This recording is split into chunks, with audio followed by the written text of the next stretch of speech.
కేసులో సస్పెన్స్ కొనసాగుతోంది. లావణ్య ఫిర్యాదు మేరకు జూలై 18 లోపు తమ ఎదుట హాజరు కావాలని సినీ హీరో రాజ్ తరుణ్ కు ఇప్పటికే BNSS 45 కింద నార్సింగి పోలీసులు నోటీసులు జారీ చేశారు.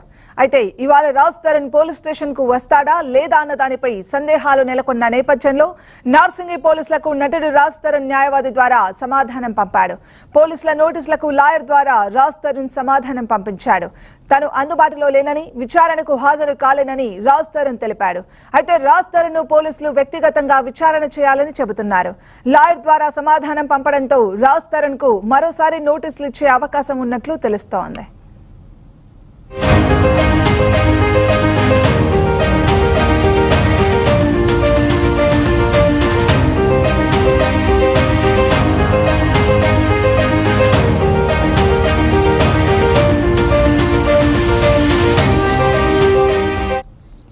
ఇక ఇదే అంశానికి సంబంధించి మరింత సమాచారాన్ని మా క్రైమ్ కరెస్పాండెంట్ దుర్గేష్ అందిస్తారు. దుర్గేష్, తెలంగాణ రాష్ట్ర వ్యాప్తంగా సంచలనం చూస్తున్నటువంటి రాజ్ తరుణ్ హీరో ఎవరైతే ఉన్నాడో తనకు సంబంధించినటువంటి తన భార్యగా పేరు చెప్పుకుంటున్నటువంటి లావణ్య ఇచ్చినటువంటి కేసు ఏదైతుందో రోజుకు ఒక మలుపు తిరుగుతుంది రాజ్ తరుణ్ పైన. ఎందుకంటే ఆల్రెడీ రాజ్ తరుణ్ ఇచ్చినటువంటి కంప్లైంట్, అదేవిధంగా తన పైన ఇచ్చినటువంటి లావణ్య, ఈ ఇద్దరికి సంబంధించిన మరొక కేసు మాల్వి 340 ఎవరైతే ఇచ్చారో మల్హోత్రా, ఆ మల్హోత్రా ఇచ్చినటువంటి పరిస్థితులను చూస్తే మొత్తం ట్రయాంగిల్ జరుగుతున్నటువంటి కేసు ఇది.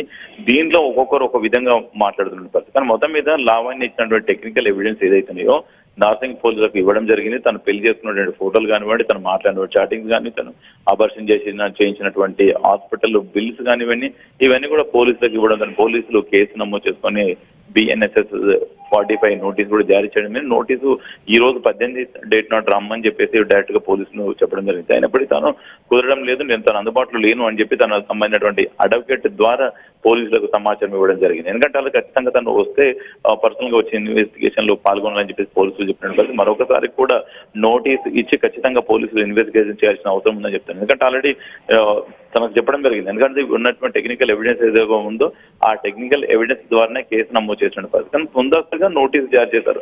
ఆ నోటీసుకు రెస్పాండ్ కాలేదు, కేవలము అడ్వకేట్ ద్వారా మాత్రమే రెస్పాండ్ కావడం జరిగింది. తన పోలీసుల ముందు హాజరైతే పోలీసుల దగ్గర ఉన్నటువంటి టెక్నికల్ ఎవిడెన్స్ ను బట్టి తను విచారణ చేసిన తర్వాత కేసు ఫర్దర్ ఇన్వెస్టిగేషన్ ఉంటుందని పోలీసులు భావిస్తారు. కానీ తను అందుబాటులో లేడని చెప్పడంతో పోలీసులు మరొకసారి నోటీసు జారీ చేస్తామని చెప్పి పోలీసులు చెప్పడం జరిగింది.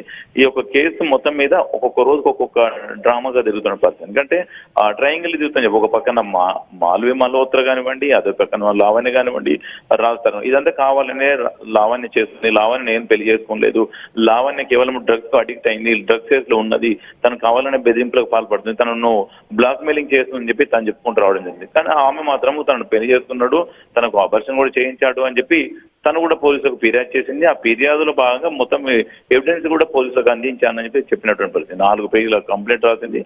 దాంట్లో కంప్లైంట్ లో పేర్కొన్నటువంటివన్నీ కూడా పోలీసులకు అప్పగించడం జరిగింది. దాని ఆధారంగానే తనకు నోటీసు జారీ చేస్తే తను ఇన్వెస్టిగేట్ చేస్తామని చెప్పి పోలీసు చెప్తారు. మల్హోత్రాకు సంబంధించిన చూసుకుంటే మాత్రం మల్హోత్రా తను చంపడానికి ప్రయత్నం చేస్తుందని చెప్పి ఈమె పైన చెప్పింది, ఈమె ఆమె పైన చెప్పింది. ఇదంతా కూడా మరి రాజస్థాన్లో ఉండి మధ్యలో ఉండి ఇద్దరి పైననే ఉండి నడిపిస్తున్నాడా అన్న దానిపైన కూడా మొత్తం మీద కేసు మాత్రం ఈ విధంగా ఉన్నట్టు పరిస్థితి. మొత్తం మీద తను విచారణకు వస్తే ఫర్దర్ తను ఏం చెప్పబోతున్నాడు, తన దగ్గర ఏం ఎవిడెన్స్ ఉన్నాయి, తను కూడా కలెక్ట్ చేసుకున్నట్టు ఎవిడెన్స్ ఇస్తానని చెప్పడం, ఇదంతా కూడా మరి చూడాలి. ఎందుకంటే మేము మద్యం మత్తులో కూడా మాట్లాడినటువంటి ఆడియోస్ అవన్నీ కూడా సోషల్ మీడియాలో వైరల్ అయినటువంటి పరిస్థితి మనం చూస్తాం. ఎందుకంటే రాజ్ తరుణ్ కానివ్వండి, వివిధ సంబంధించినటువంటి హీరోలు కానీ అందరూ కూడా తిట్టినటువంటి మాటలు అవన్నీ కూడా చూసాము.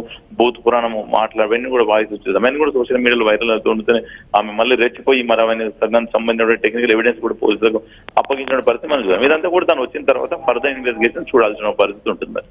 రైట్ దుర్గేష్.